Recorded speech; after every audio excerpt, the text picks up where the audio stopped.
రాష్ట్ర ప్రభుత్వ ఉద్యోగులకు 6,500 కోట్ల బకాయి చెల్లింపులకు సీఎం చంద్రబాబు నిర్ణయం తీసుకోవడం సంతోషంగా ఉందని ఏపీ జేఏసీ అమరావతి అధ్యక్షుడు బొప్పరాజు వెంకటేశ్వర్లు అన్నారు. కర్నూలు కలెక్టరేట్లో పొదుపు భవన్లో ఆయన మీడియా సమావేశం నిర్వహించారు. సీఎం చంద్రబాబుకు కృతజ్ఞతలు తెలిపారు.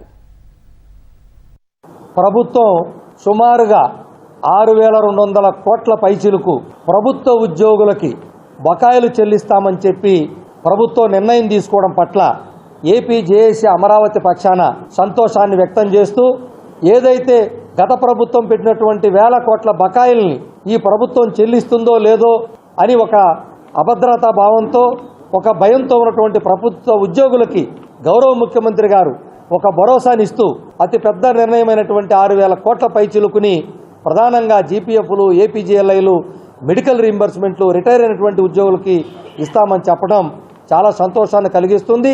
మాలో ధైర్యాన్ని కూడా ఇచ్చింది. 2024 జనవరి నుంచి ఇప్పటికీ 3 డిఏలు పెండింగ్ ఉన్నాయి.